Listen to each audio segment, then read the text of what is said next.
Korupsi. Sebuah bayangan gelap yang terus menghantui fondasi masyarakat dan merugikan negara. Bayangkan, Kejaksaan Agung menyebut kerugian negara dari kasus korupsi mencapai 310,6 triliun sepanjang tahun 2024. Sebagai pilar demokrasi, media selama ini menjadi garda terdepan dalam membongkar berbagai kasus korupsi. Bahkan sebelum lembaga penegak hukum bergerak. Mega korupsi seperti Bank Senturi, IKTP, Jiwasraya, PT Timah, bahkan kasus-kasus flexing yang berujung pada pengungkapan kasus gratifikasi seperti Rafael Alun, itu diberitakan secara masif oleh media. Namun, kini kita dihadapkan oleh era baru yang tidak kita duga sebelumnya, era kecerdasan buatan atau yang biasa kita sebut AI. Pertanyaannya, bisakah media mempertahankan perannya atau bahkan menguatkannya di tengah revolusi AI ini? Atau justru AI menjadi tantangan baru dalam upaya pemberantasan korupsi? Topik menarik ini akan kita bahas bersama saya, Gabriela Jessica, sebagai tugas akhir semester mata kuliah Etika dan Anti Korupsi. Media memiliki peran vital dalam pemberantasan korupsi, yaitu sebagai pengawas yang meminta pertanggungjawaban pejabat publik, mengungkap kasus korupsi, dan memiliki efek pencegahan atau upaya anti korupsi. Di Indonesia, Tapsel dalam bukunya yang berjudul Media Power in Indonesia menunjukkan revolusi digital telah memberdayakan masyarakat untuk ikut serta dalam pengawasan melalui media digital. Apalagi, media tradisional atau mainstream seringkali terpengaruh oligarki. Media sosial juga menjadi alat yang sangat berharga dalam memerangi korupsi di negara berkembang, yang berfungsi sebagai platform alternatif untuk mengekspos tindakan korupsi, mempermalukan pelaku, dan memobilisasi aksi publik. Namun, media sosial juga rentan terhadap penyebaran berita palsu dan propaganda yang bisa merusak kredibilitas upaya anti korupsi.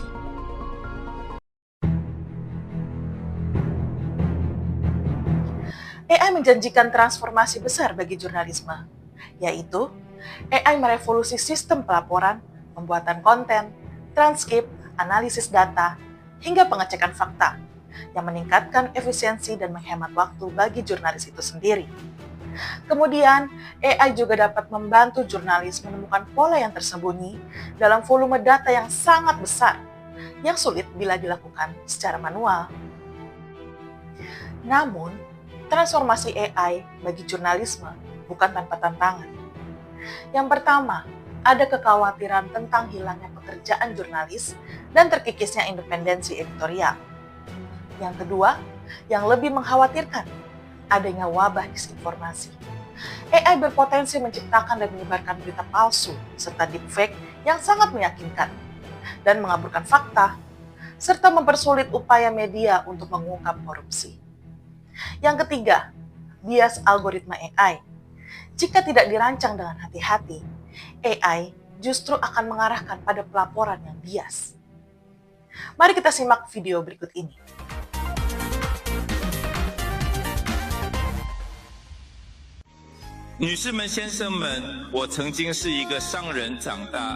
Belakangan ini beredar unggahan video di media sosial yang memperlihatkan Presiden Joko Widodo berpidato di atas podium menggunakan bahasa Mandarin dengan fasih. Terlihat Presiden Jokowi mengenakan jas hitam dan dasi merah dengan latar belakang abu-abu. Namun setelah ditelusuri, video tersebut merupakan rekayasa digital artificial intelligence dari video lama Jokowi yang kemudian ditambah audio atau suara mirip Presiden Jokowi berbahasa Mandarin. Di tengah kekhawatiran akan dampak negatif dari AI, berbagai artikel menyebut teknologi AI justru mampu membantu lembaga penegak hukum dalam upaya pemberantas korupsi. Misalnya, penggunaan AI dalam analisis data korupsi dapat membantu mengidentifikasi pola-pola yang mencurigakan dan memprediksi potensi resiko korupsi secara lebih efisien dibanding dengan metode konvensional. Selain itu, penerapan chatbot berbasis AI dalam melayani pertanyaan dari masyarakat dapat meningkatkan responsivitas dan efisiensi. Lalu, bagaimana AI dan peran media dioptimalkan dalam upaya memberantas korupsi? Kolaborasi dan etika adalah kunci. Yang pertama, kualitas data dan pengawasan manusia.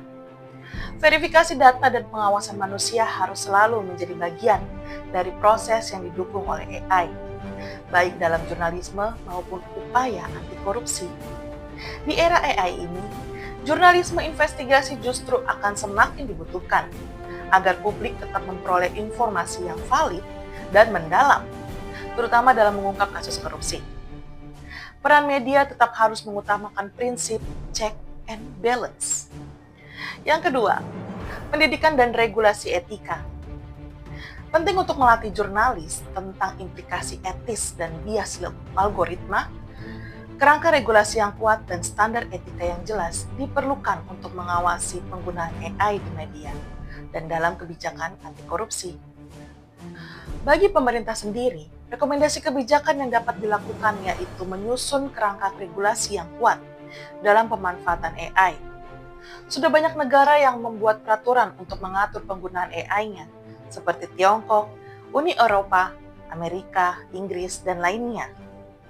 Sudah seharusnya pemerintah Indonesia turut membuat aturan yang kuat tentang pengelolaan resiko penggunaan AI, transparansi dan etika penggunaannya, dan yang paling penting adalah sistem keamanan AI itu sendiri. Di samping itu yang paling penting, budaya anti korupsi. Budaya anti korupsi tetap dibutuhkan dalam mencegah dan memberantas kasus korupsi. Tanpa budaya anti korupsi yang tertanam dalam setiap individu, pemanfaatan teknologi hanya menjadi formalitas. Oleh karena itu, pemberian edukasi dan internalisasi nilai-nilai integritas menjadi hal yang patut untuk ditanam sejak dini di bangku sekolah. Pemerintah pun harus tegas dalam menindak pelanggaran sebagai bentuk edukasi kepada publik.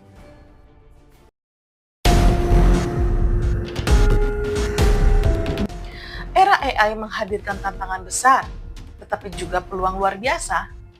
Media yang diperkuat oleh AI, yang etis dan akuntabel, dapat menjadi kekuatan yang lebih dahsyat dalam upaya memberantas korupsi.